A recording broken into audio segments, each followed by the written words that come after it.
Salut, c'est Florian, bienvenue dans cette vidéo. Je suis banquier clientèle patrimoniale et investisseur immobilier.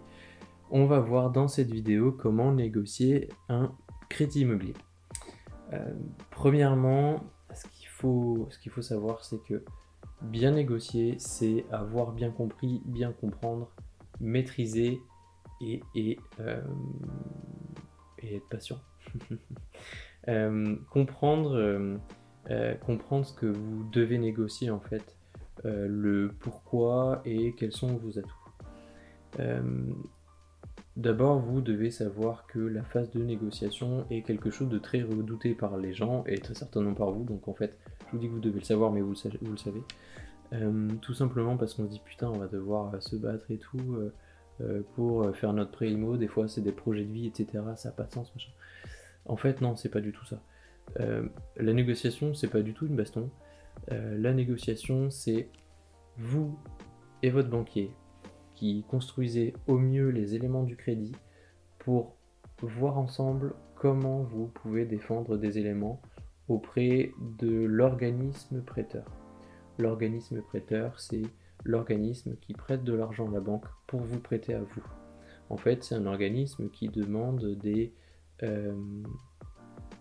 une sécurité auprès des dossiers qu'on défend, donc qui demande des éléments probants sur lesquels diminuer le risque en fait, ou s'assurer que le client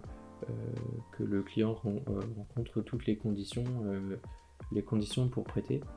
La négociation, c'est savoir aussi pour obtenir les meilleures conditions possibles pour votre prêt.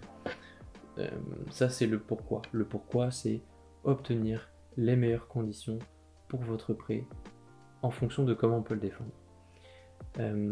Maintenant, ce que vous devez négocier, ce qu'il va falloir négocier, l'objet de la négociation en fait, c'est d'abord votre taux d'intérêt, mais pas que. Donc votre taux d'intérêt, c'est la chose que les gens viennent bille en tête pour négocier. Ils se disent je vais taper sur mon banquier jusqu'à ce que j'ai un bon taux d'intérêt. Déjà non, parce que ça se passe pas comme ça. En plus de ça, votre banquier est avec vous et c'est aussi son intérêt de vous prêter avec le taux d'intérêt le plus bas parce que vous serez content, vous ferez pas racheter votre prêt ailleurs et le banquier s'en fiche parce qu'il n'a pas de commission sur votre taux d'intérêt en fait. Il en a absolument rien à faire. Donc non, ça se passe pas comme ça. Donc le quoi, c'est votre taux d'intérêt, c'est vos assurances emprunteurs qui sont un gros poste de coût des projets IMO qui souvent sont méconnus ou pas du tout connus par les emprunteurs. C'est négocier votre taux d'effort s'il dépasse 35%. Et en fonction de quand vous empruntez, il peut y avoir un dossier sur 4, un dossier sur 5 pour lesquels on peut exceptionnellement demander à dépasser le taux d'effort de 35%. Ça peut être aussi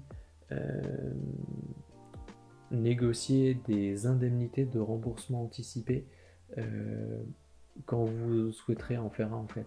C'est-à-dire vous pouvez dire voilà, avec tel élément je souhaite avoir l'option de ne pas avoir de coût quand je demanderai un remboursement anticipé. C'est accepté ou non en fonction de comment on arrive à négocier avec l'organisme emprunteur ou pas. Voilà, ça dépend de beaucoup de choses, mais ça aussi ça se négocie. Voilà. Maintenant, vos atouts, c'est tout ce qui peut rassurer l'organisme prêteur. C'est tout ce qui peut rassurer l'organisme prêteur. C'est aussi tout ce sur quoi la banque, dans sa globalité, pas l'agence ni votre conseiller, peut augmenter son chiffre d'affaires. Parce que forcément, la banque, c'est une entreprise, c'est pas un organisme de charité. Ils sont prêts à baisser un chiffre d'affaires potentiel par rapport à un taux d'intérêt si vous remplissez des conditions sur l'augmentation du chiffre d'affaires sur d'autres items. Donc ça peut être de tout en fait. Ça peut être délivré dans une moindre mesure. Ça peut être la mobilité des comptes et des revenus. Ça peut être un peu tout, ce que proposent les banques. Ça peut être des assurances, ça peut être des forfaits téléphones. J'ai des collègues d'autres banques qui proposent ce genre de choses. Donc en fait, voilà. soyez ouverts, de toute façon ce sont la plupart du temps des choses que vous pouvez résilier dans les quelques semaines, mois ou années. Vous allez peut-être perdre 2-3 euros par mois par rapport à ce que vous aviez en assurance ailleurs.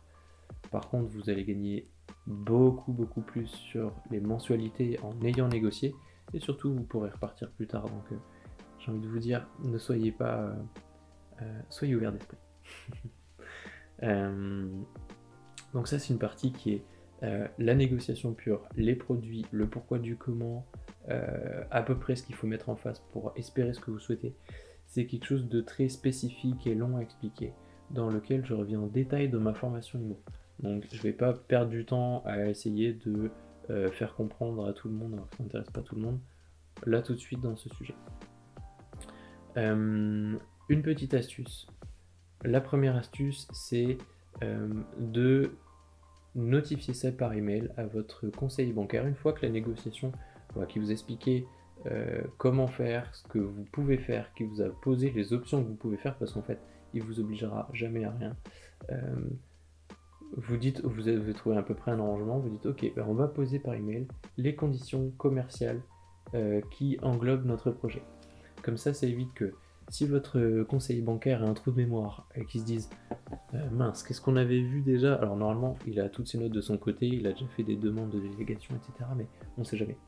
Mettez tout par email, comme ça évite les trous de mémoire. Si jamais votre conseiller bancaire change ou celui qui défend votre projet change et que c'est pas la même personne, il y aura tout décrit, donc il n'y a pas de souci, il n'y a pas de lézard. Voilà, formalisez tout par email, c'est génial, parce que vous, ça vous protège entre guillemets, hein, c'est pas un engagement, mais au moins ça met sur du papier ce qui avait été à peu près convenu.